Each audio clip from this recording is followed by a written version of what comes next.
Final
Welcome.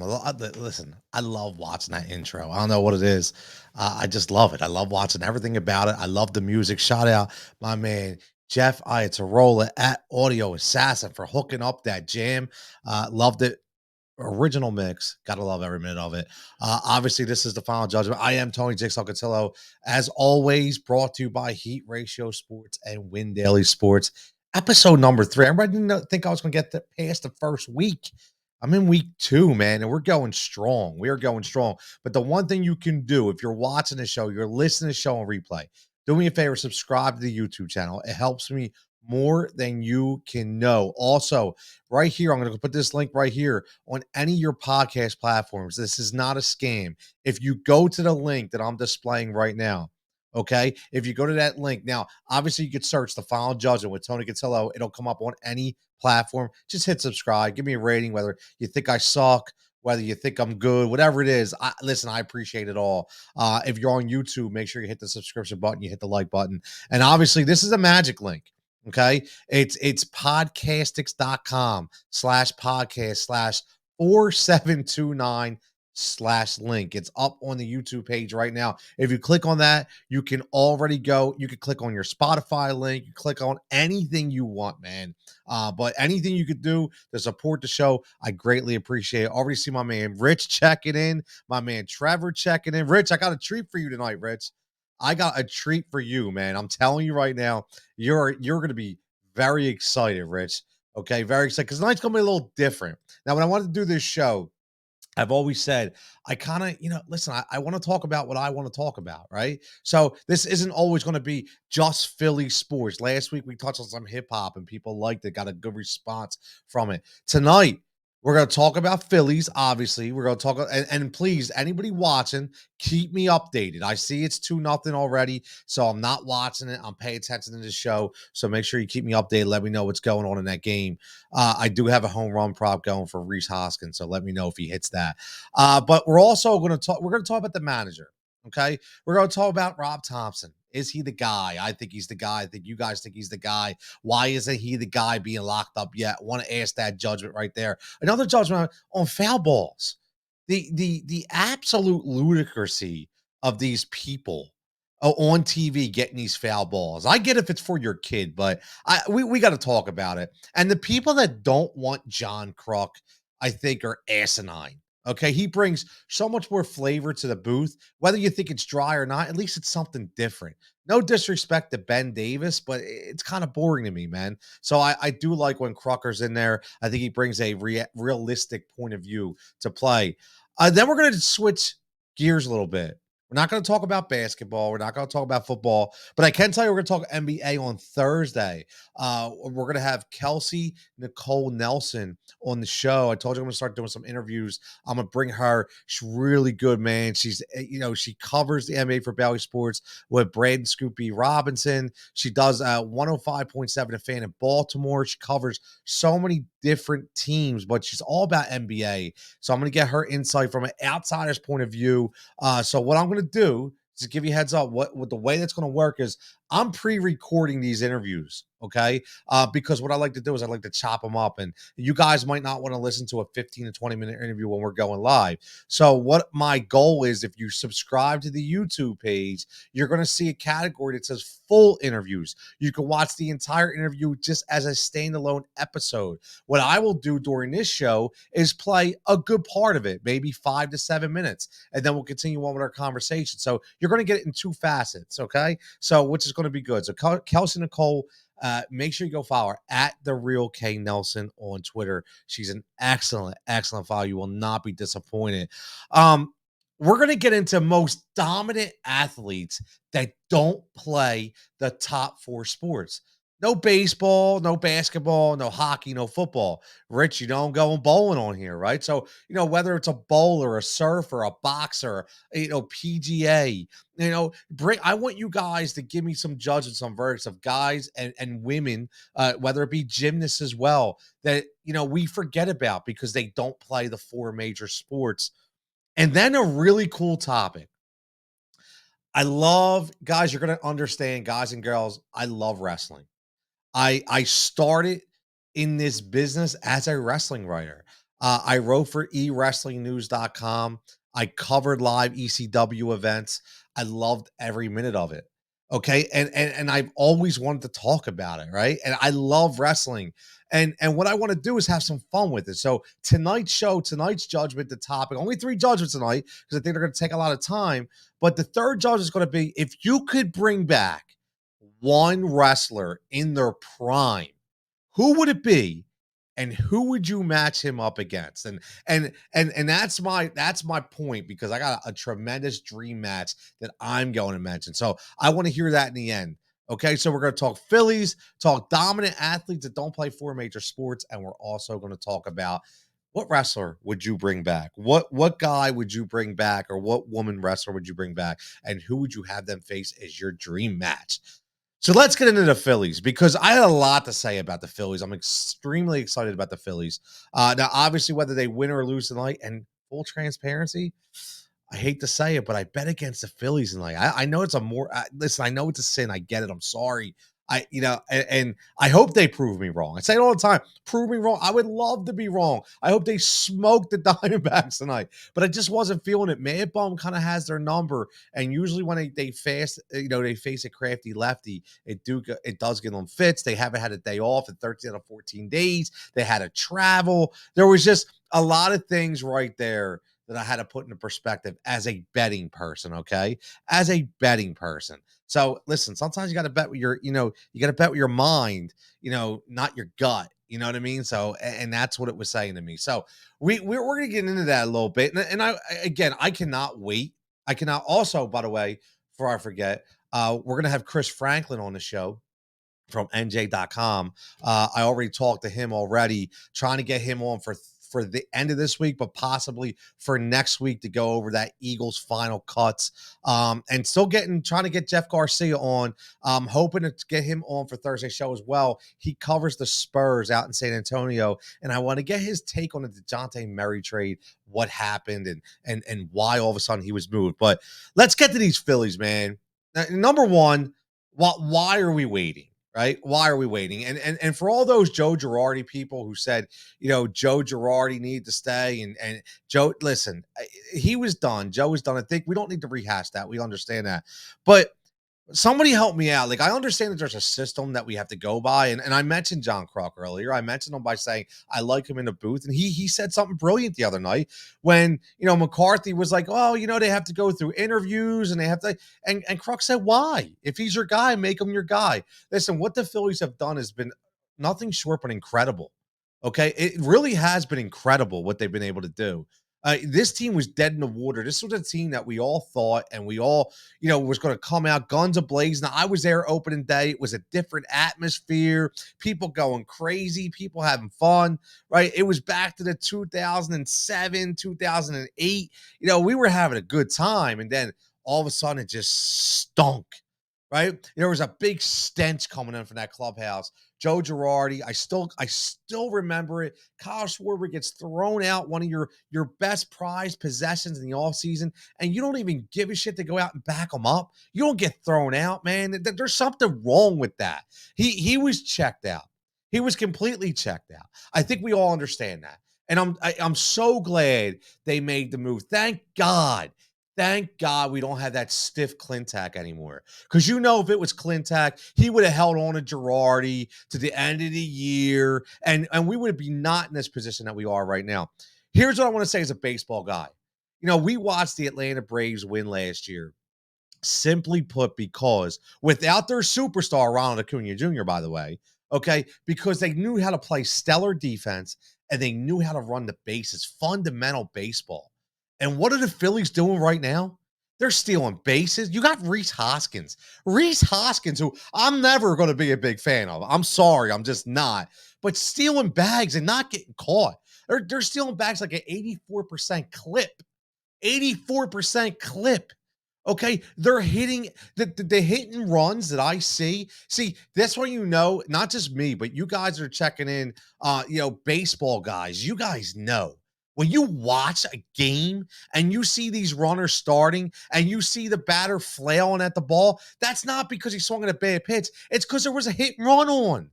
Like you guys have to understand that's what baseball is made of. That's why I always say stop changing the game. If you don't like the game, then just get out. It's the way the game was made to be played. And Rob Thompson's an old school guy. He preached it in New York. He preached it everywhere he was. He's been around some supreme athletes. Again, he's just a no nonsense guy, and he keeps everything even keel. Right? You see it no matter what. It's like it's going to be okay. We have tomorrow. We have the next day, right? So I think that's a huge deal. You got Joe checking in, says Bumgarner needs those greenies that Halladay was using. He's leaving everything fat tonight. And see, that's a good thing, Joe, for the Phillies. I wasn't expecting that. I was expecting Mad Bum. Listen, I did the numbers: 3.16 ERA, 1.09 whip against the Phillies. He has their number. I'm glad. I hope they smoke them tonight. I do. Yeah, it's a bad bet for me. That's okay. I'll win other ones. It's not a big deal. It's my hometown at win, so it's still a win-win for me. Jimmy Guinness says they have to lock Thompson up. Completely agree. I'm trying to figure out why. Somebody help me out. Why? Why are they not? My man Drum checking in as always.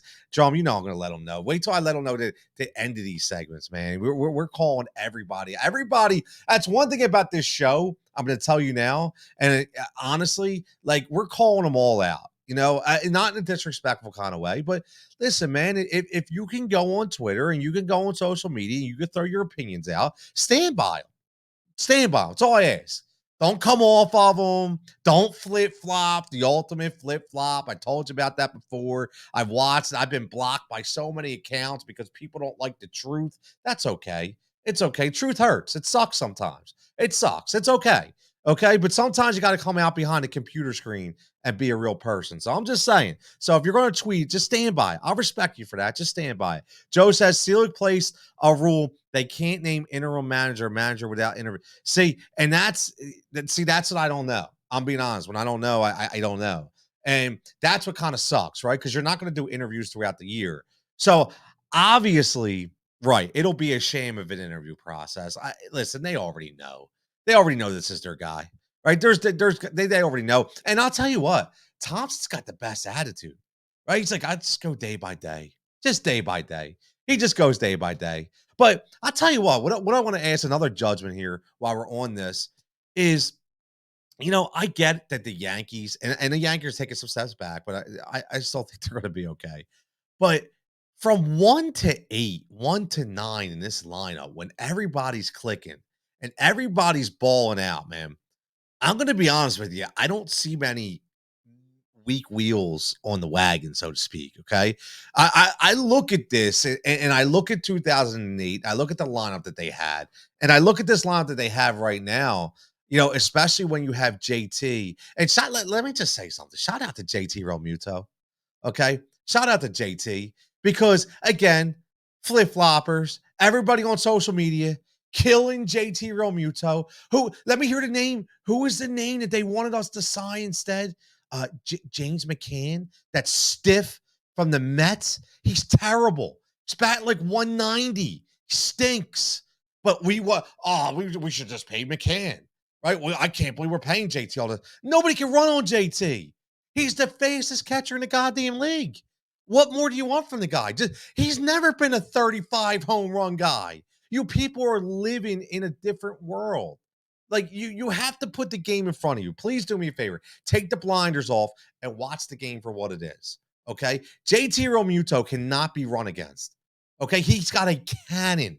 A cannon in his 30s is going first to third. Please explain me. Give me two more catchers in the league that are going first to third. Give me them. You want to be behind the microphone, you want to be on Twitter, just throw them out there. I'm curious. Give me the statistics because they're not there. This guy is an absolute stud. An absolute stud. Joe, yeah, I will side with Joe on this one. Joe second and says, I didn't want JT for the original 5 for 200 he wanted. That was insane. I will give you that. That was insane. Remember, and the reason why behind that, Joe, you know as well as I do, that was agent talk saying, well, maybe the Phillies want to put him at first base later on in his career in that deal. And if that's the case, they wanted to up his value and say, well, if his annual value now is going to be on a top 5 first baseman as well as a top 5 catcher. So they were trying to get that. And listen, I get it, right? I get it. But it came down to a reasonable number. For that number, it's honestly going to feel like a steal. It is. It's going to feel like a steal. This guy's not slowing down. He's not slowing down at all. And he plays like every goddamn game. Like the last guy I remember to play this amount and this dominant was Yadier Molina. And, still to this day, his bat isn't as good as JT's. Now, he would hit for more average, but obviously JT hits for more power. So, I remember the old school catchers back in the day, right? When, you think about those old school, give me some old school catchers, man. Give me those Benito Santiago type catchers, right? Give me those guys that can fire from their legs, right? You can fire from their knees. That's the kind of guy, Jay. Did you see him throw out? The guy last night against the Pirates or yesterday against the Pirates? Like Syndergaard has the slowest friggin' delivery in Major League Baseball, basically, okay? He's the worst in MLB holding runners on. He threw a goddamn changeup or a curveball, and JT still threw the guy out. Still threw him out. That's how goddamn good he is. Rich says Bryce wouldn't be happy if Jay. Yeah, listen, he was fighting for Jay. That was pretty cool to see that whole we're all about JT, right?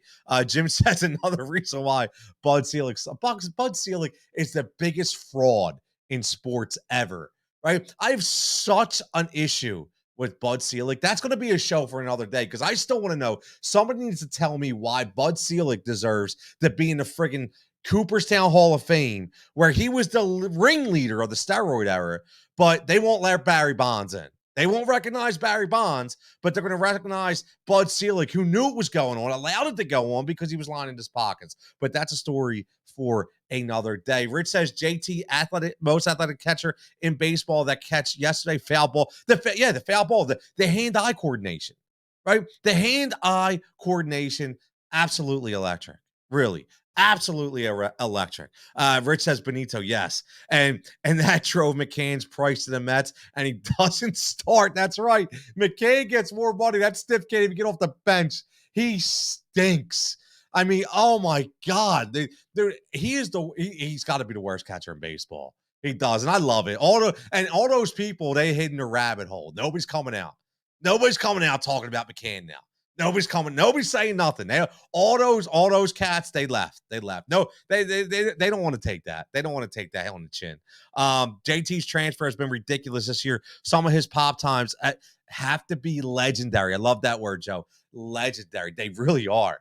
They really are. Listen, I'm going to be honest, full transparency. I coached softball for many, many a years. My daughter is out. Joe, I know you have a kid playing baseball. He's a pitcher. I love watching you post. I worked with catchers from a female level from softball on how to pop up and how to move the hips to get the third and get the second. And I'm telling you right now, JT is a student of the game, and I've never seen anybody quicker. Never seen anybody quicker. I'm sorry. I really do think you do have the best pitcher. You definitely have the best catcher in baseball, but probably the best catcher over the last 30, 40, 50 years. I mean, I would love somebody again, and I apologize. There's no disrespect to anybody that I never saw play. So if anybody checking in wants to talk about that, that's fine. Bring it to the forefront. I would love to hear it. But from since I've been watching baseball since probably like 85, 86, I don't remember a better catcher ever than JT Realmuto.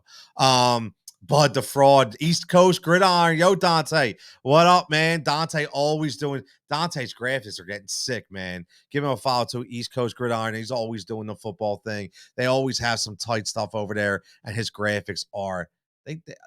Dante, I'm not kidding, man. The graphics are legendary. I know you work your ass off over there. I appreciate that. So yeah, I mean, listen, for the Phillies, this September is obviously going to be leading the charge. We got a lot of bad baseball teams to beat up on, which we have to do. It's our destiny. We just win and we're in, right? We just win and we're in. San Diego's imploding. Milwaukee will get hot a little bit, but at the same time, honestly, I'm not worried about them. I cannot wait. This almost like, am I wrong?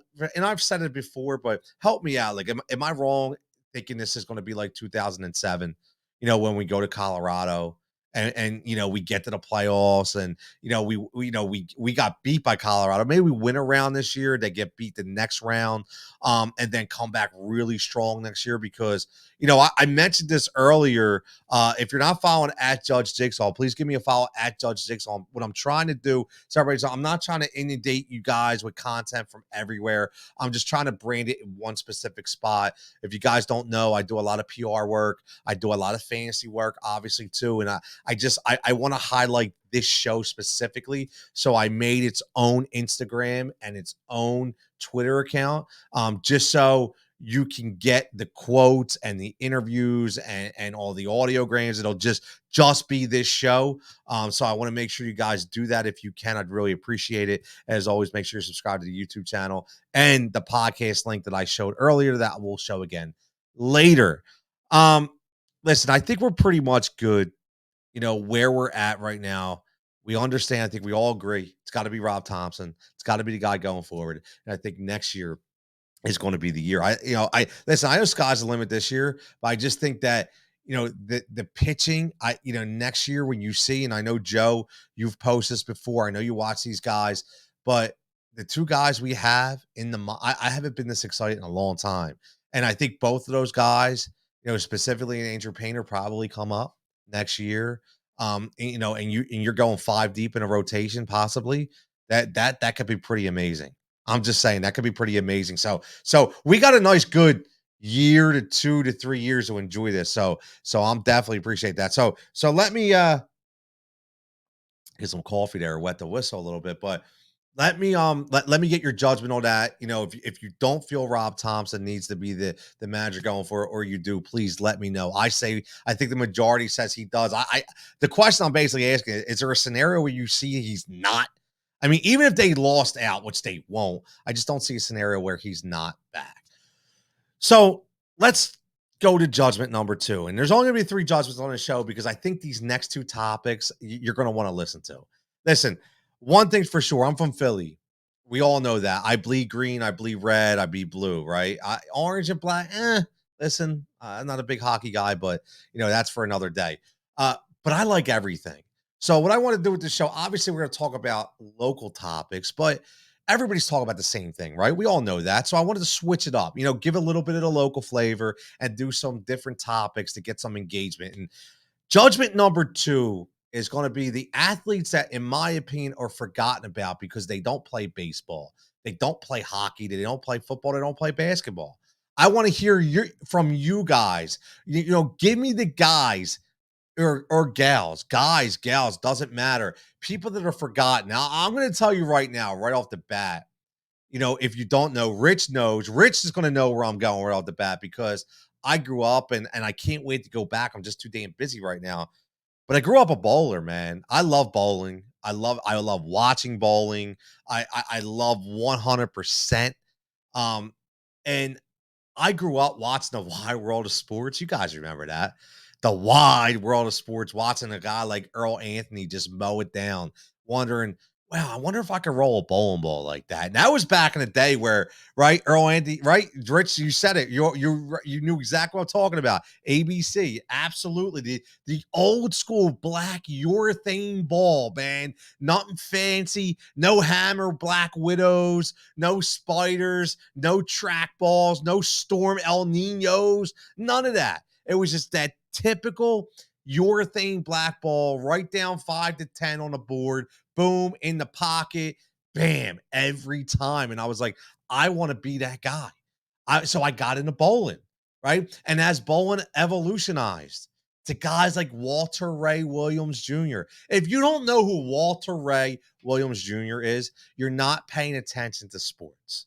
Okay. And that's not, listen, maybe you just don't want to know who Walter Ray is. And I understand that, but I'm just telling you that's why I want to bring that up because I think these guys need their accolades, man. They need their accolades. Walter Ray Williams Jr., second generation bowler, okay? Second generation bowler was something that you had to witness, okay? And I'm going to get to the other guy too. Okay. I'm going to have to get to the other guy too. You know that. You're going to know where I'm going. Okay. You're definitely going to know where I'm going. But Walter Ray was absolutely unbelievable. But to get back to Earl Anthony real fast, at that time, won a record 3 consecutive PBA championships twice from 73 to 75, 81 to 83. Bottom line, okay, considered to be the greatest professional bowler ever. Won 43 Professional Bowlers Association titles during his incredible career and named PBA Bowler of the Year 6 times. He was the first bowler to top $100,000 in earnings. And back then, that's a big number, right? You might as well just make that a million now, right? In a year, and the first to surpass $1 million in career earnings, six of 10 career major titles came by the way of PBA National Championship three-peats. The only other time you heard three-peat was Michael Jordan, right? The only time you heard three-peat was Michael Jordan. And now we're talking about that when it comes to Earl Anthony, right? So that's what I'm saying. Like, again, I didn't say you have to watch the sport of bowling. I just want to bring these guys up because I want you guys to respect these guys because they really were dominant in their sport. And they don't just get brought up because it's not the popular sport, right? It's not the popular sport. And I get it. That's fine. That's completely understandable. Okay. But one of the popular sports too, as well. And Rich checking it. Rich is all over here. I love it. My man, Doggy Sharp, checking it, Dave Big. There you guys, it's an inside joke. My man, Doug, I don't know, man. Maybe he needs some respect. I'd like to know what kind of ball he was bowling with back at Levittown Lanes back there. Rich says Walter's 97% ringer rate in 97% ringer rate in horseshoes. He wasn't just a bowler. And again, you guys know the trick, right? So if you know how to throw a hook ball in bowling, they're usually your best cornhole and horseshoe players because you're understanding how to flick the wrist, you're understanding the cuff potential, you're understanding the rev rate, you're understanding all that, right? So that's great, man. Earl was the greatest at one time. You're right. He was the greatest at one time. Now, not to get away from bowling, come back to bowling because again, you see the intro, so you know where I'm going to go. Okay. But I got to go to boxing a little bit. And we all know about Mike Tyson, right? We all know about Mike Tyson. But what I want to ask you guys is because I'm not a huge boxing guy. So please, if you're watching this, because I'm going to, bowling, I'm going to make my judgment on who my most dominant bowler ever was, in my opinion. But with boxing, who was that most dominant ever? What is your judgment? Please give me the verdict because for me, from what I see and from what I've witnessed, it's got to be Money Mayweather. It's got to be Floyd Mayweather Jr. Whether you like the guy's charismatic attitude or not, listen, He was the most dominant boxer of my time. 50-0 career record. 26 consecutive 26 consecutive wins. I'm not worried about him versus the Big Show in WrestleMania. No, I'm being serious, man. This guy made so much money, and to go undefeated with 27 or 26 consecutive wins, that's unheard of. And not only was he 50-0, winning world titles in 5 weight classes. I mean, something's got to be said for that.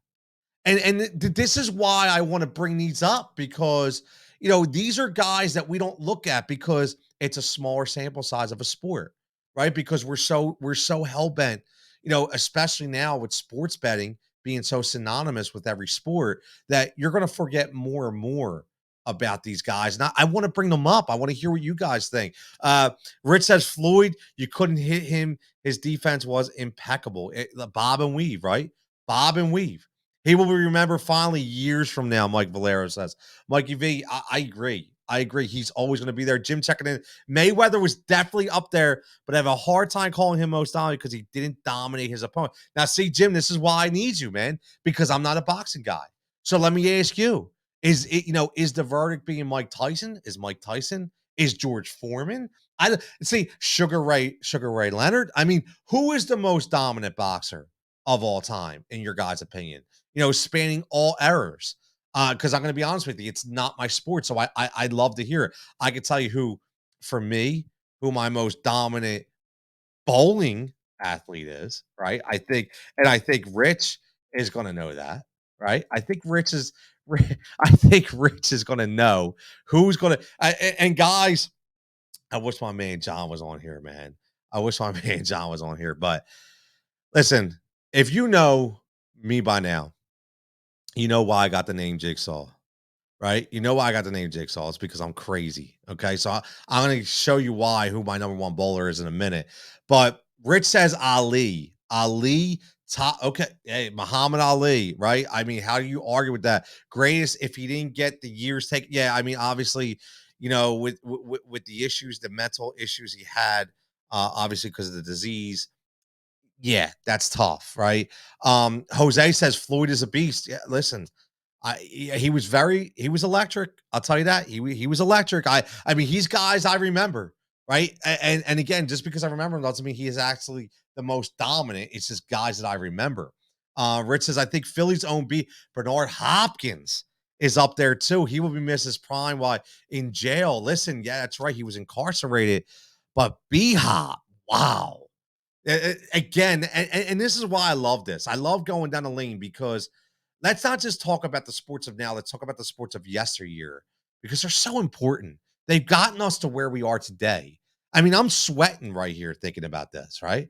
I'm sweating thinking about this because I'm so excited. He says Ali was suspended in his prime because of war. I also rock with Jose. I need help. I don't know who that is. Help me out. I'm going to be fully transparent.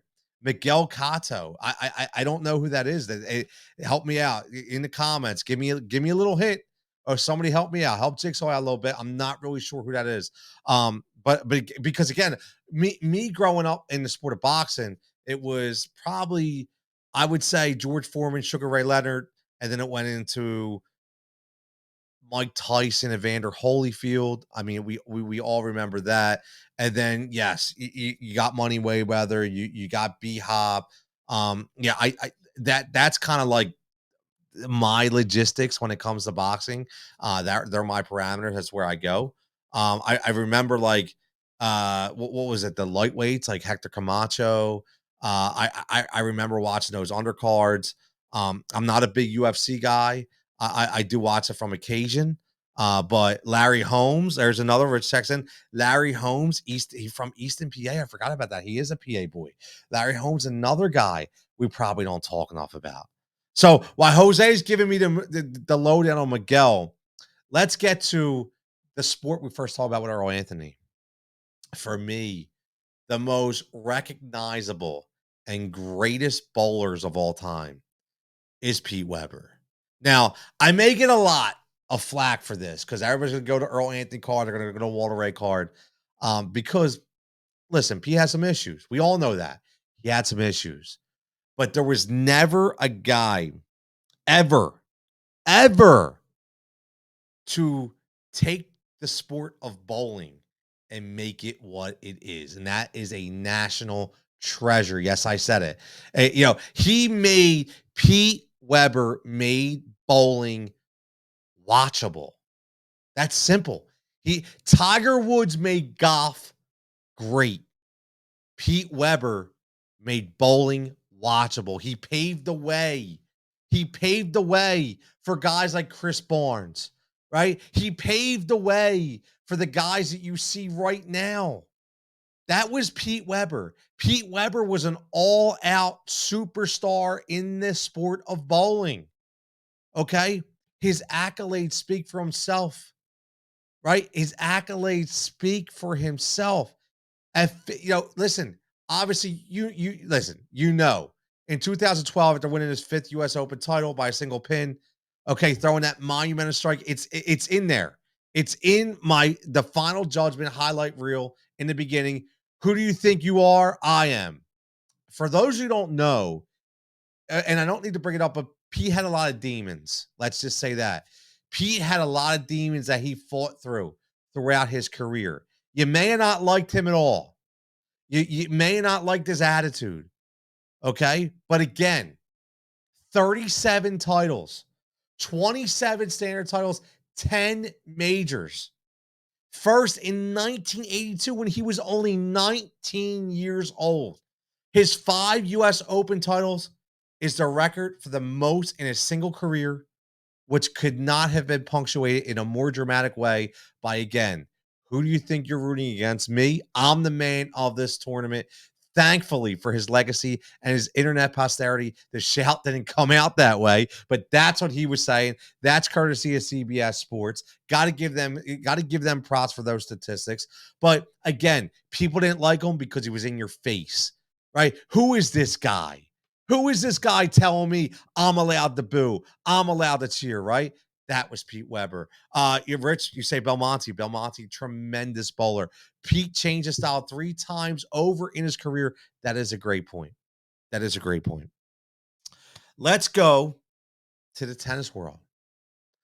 Let's talk about now. Listen, I'm a Wimbledon guy. Grew up on Wimbledon. I loved watching Andre Agassi. Right, I love watching Boris Becker.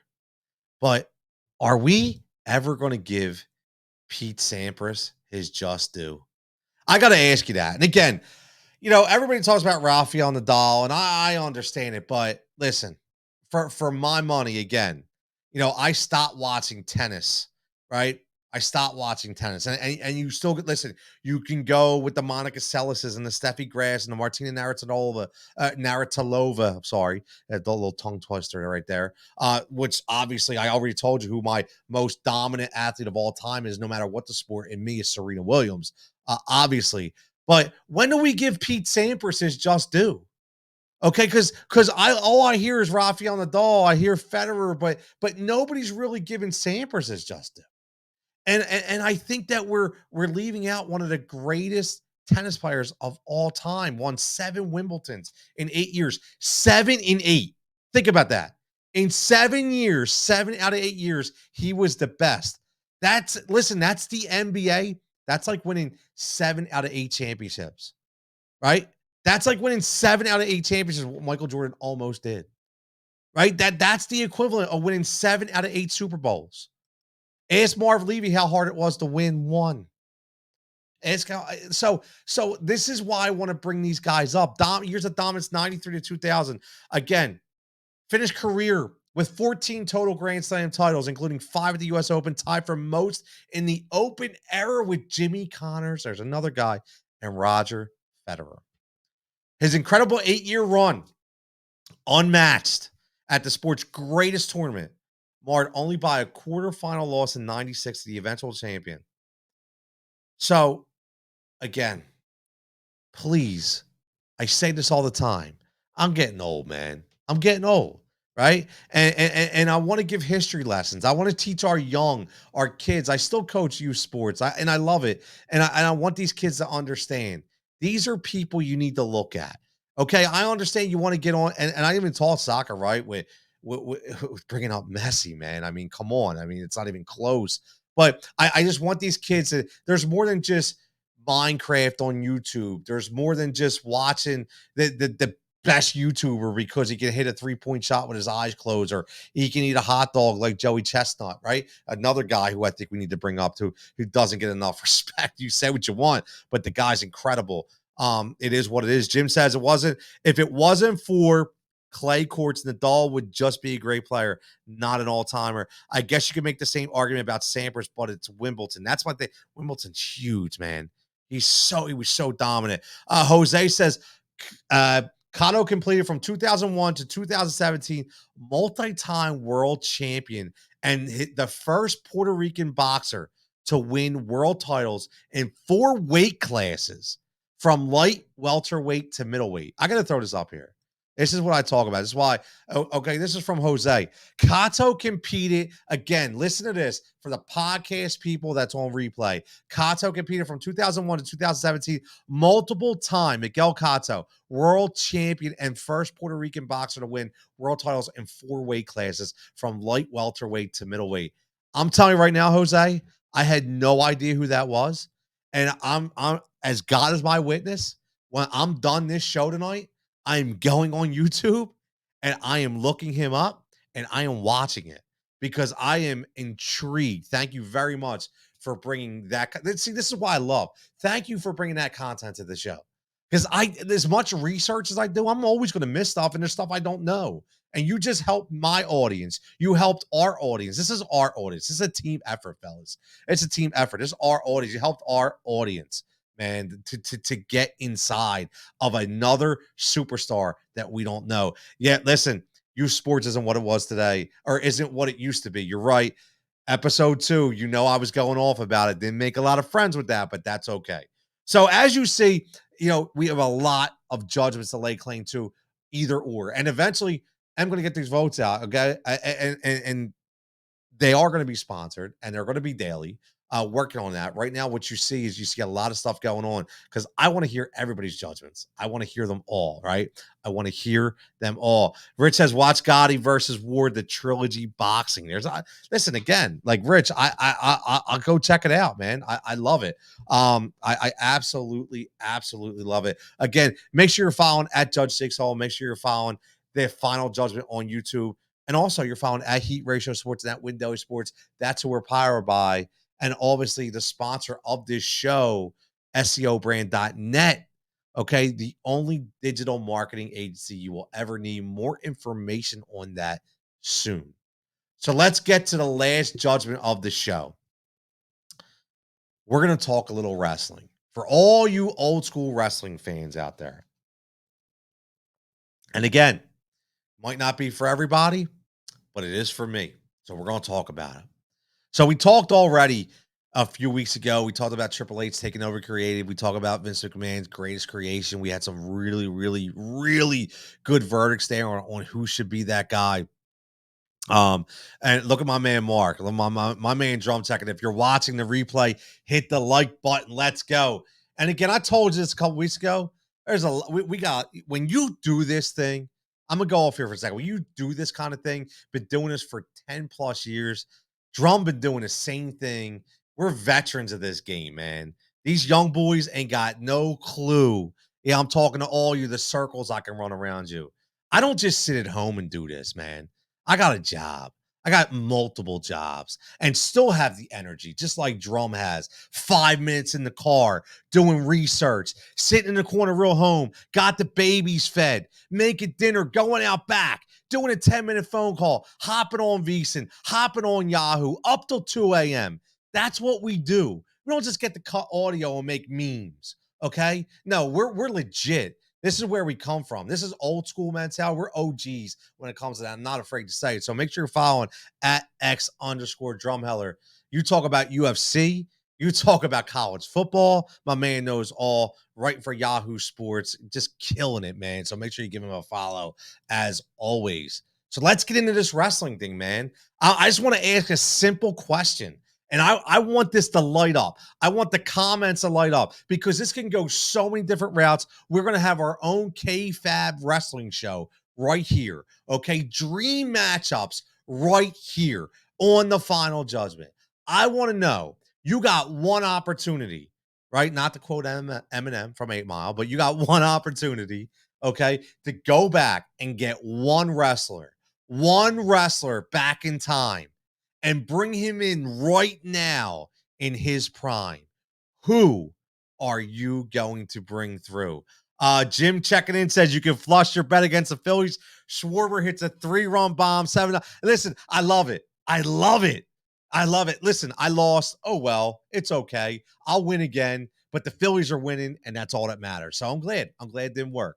I'm glad it didn't work. That's why it was a plus 155 bet, man. If you listen, if I bet minus 275, I could probably win every day, but I go hard, man. Plus 155. So I'm glad. Jim, thanks for the update as always. So yeah, wrestling. Who you bringing back? Who's the guy you're bringing back? Gonna be the Nature Boy? Is it gonna be the American Dream? Are you gonna go? Are you gonna go way old school on me? You're gonna bring back the Claw? You're gonna bring back Barry? You're gonna bring back Kerry Von Erich? You're gonna bring back Terry Bam Bam Gordy the Fabulous Freebirds? You're gonna bring back Michael P.S. Hayes, Rugged Ronnie Garvin? Jim says Andre the Giant. See, and here's part two. Here's part two. This is what I want you to do for me. If you're going to name me a guy, it doesn't have to be tonight because we got about 10 minutes left of the show. But I want to know if you're going to bring back a guy, who's the dream match? He's coming back in his prime. Who you putting him up against? So Jim says Andre the Giant. Andre the Giant in his prime. For me, my judgment, and I can't wait to hear what Jim says, I want to see him up against Brock Lesnar. I want to see if Brock Lesnar has the balls to even try to F5 Andre the Giant. I mean, it would be hysterical. Okay, give him a suplex. So you think he even get his arms around Andre the Giant? I mean, that would be pretty amazing. But yeah, whoever it is, give me the dream match, man. I love it. Rich says Ricky the Dragon. Ricky the Dragon. Oh, Mil Mascaras versus Rey Mysterio. Look at that. A guy named Mil Mascaras. Oh, man. Mil Mascaras. I'm going to have to check him out. You guys are killing me tonight. I love it. You guys are throwing some fireballs at me. I never obviously got to be luchador, right? So that's who we're going, which again, fantastic wrestling. Fantastic wrestling. Rest in peace, Eddie Guerrero. But he could be a guy, right? Come back, lie, cheat, and steal Eddie Guerrero. But I think there's a lot of guys that we can look at, especially when you look at the way wrestling has evolved into a promo driven machine. So you think about who would be able to run those promos nowadays, right? Man of 1,000 Masks, original luchador. Say exactly. I knew it. I knew it was luchador. I love it. Man of 1,000 Masks. I'm gonna have to look that up as well. I'll tell you what. Against oh yeah, look at Jose's going ECW. Jose's going. Oh, you know what? By the way, Shane was plugging in for me. Just if you like wrestling, Inside the Ropes, Paul Heyman. Go check it out. Paul Heyman, the most infamous storyteller in all of wrestling. Say what you want about Paul. He might have boned over a few guys. He might have ran ECW into the ground, but the guy's an evil genius. And he sat for an hour in front of an audience and told stories and scenarios, and you don't want to miss it. Check it out, Inside the Ropes, Paul Heyman. You will not be disappointed. Jose goes ECW, says Sandman against Sting. Sandman, the guy come out and crush Budweiser bottles with a Marlboro hanging out his mouth with a kendo stick. Right? Who knew ECW was going to catch on like that? Who knew Rob Van Dam would catch on to a global entity? Who knew that Sabu and Taz would have some of the greatest matches ever known, right? That you probably never seen. Who knew that Terry Funk was still going to be, racking over people at the age of 60 in ECW? Rich says Paul is an evil genius, great wrestling mind. So Here's what I will tell you for me personally. If I and again, I'm a huge Dwayne Johnson guy. The Rock is one of the best characters ever. And I know everybody would go, The Rock, Stone Cold, they go that way. But the guy I'm bringing back in his prime specifically, and more importantly, because it's going to be the dream match that I want to see, is I'm bringing back HBK. I'm bringing back Shawn Michaels. I'm bringing back the old school Shawn Michaels, right? The Bret Hart screw job in Montreal, Shawn Michaels. The no FCC rules apply, Shawn Michaels. And you know what I want? I want the ultimate dream match of Shawn Michaels against the phenomenal AJ Styles. That's what I want to see. I want to bring HBK back in his prime, go one on one, 60 minutes with AJ Styles, the phenomenal one. Let me tell you something about AJ Styles. And this is why I go back with wrestling. AJ Styles was that guy. He was that dude that I never thought would come to the WWE. Never in a million years did I think AJ Styles would come over. AJ Styles, whether it be in New Japan, whether it be in TNA, main event Mafia, man, what a group that was. We're going to talk about stables next week as well. So get ready for that. Bring your greatest factions or stables who you're bringing back. So put that in your mind for next week when it comes to the wrestling talk. Okay, but AJ Styles is a guy that was way beyond his time, or I should say before his time. He was so good. He's still goddamn good. Still good. Still in phenomenal shape. Still that pop when he came out to the Royal Rumble, the first time he witnessed a sellout crowd of 50 plus thousand people, he was sold. He was absolutely sold. And a guy that takes his time with the fans, a guy who takes his time to help the younger wrestlers understand what it means to take a hit, what it means to take a bump, what it means to lose and to get guys over for the best of the business, right? That's what AJ Styles is, and that's what Shawn Michaels was. Shawn Michaels was this crazy animal that you could not control. Vince couldn't control, nobody could control. But he led the WWF at that time. And AJ Styles was the guy who led TNA at that time. It was all about AJ. So I would love to put those two guys in a ring and just watch both of them, the art of professional wrestling from high wire acts, right? To legendary moves, finishers, sweet chin music, right? There you go, Jose, sweet chin music. Sweet chin music. And again, AJ Styles, I don't want that. I don't want the elbow. I want the Styles Clash. Give me that goddamn Styles Clash. That's the move that nobody could emulate, right? Everybody's emulated some kind of move. Sweet Chin Music has been a super kick. Nobody's emulating the Styles Clash. Nobody. Okay? That move is why AJ Styles is the best to me. I love AJ. AJ is fantastic. Rich says can wrestle with the bigs and smalls and makes everyone look good in a match. Knows how to take bumps. Hey, also, Rich says Ricky Steamboat and Shinsuke Nakamura. They did Shinsuke wrong, by the way. Shinsuke was a national entity. He was a global personification. Hey, listen, when he came out with the guitar in NXT, that was a show. That was a show. They made shows and then they made him a jobber. I don't get it. I'll never get it. He is so much better than the way he's being used. Yes, complete waste, Rich.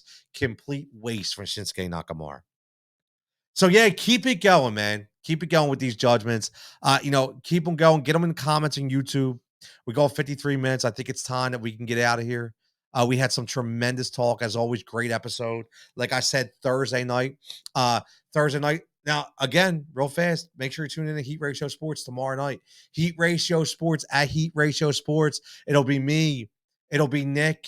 It'll be Dan. It'll be Al. We're gonna do a little Eagles preview for the season on Heat Ratio Sports. Make sure you're following us at Heat Ratio Sports. Make sure you're following that YouTube page as well, Heat Ratio Sports, so you can check that out.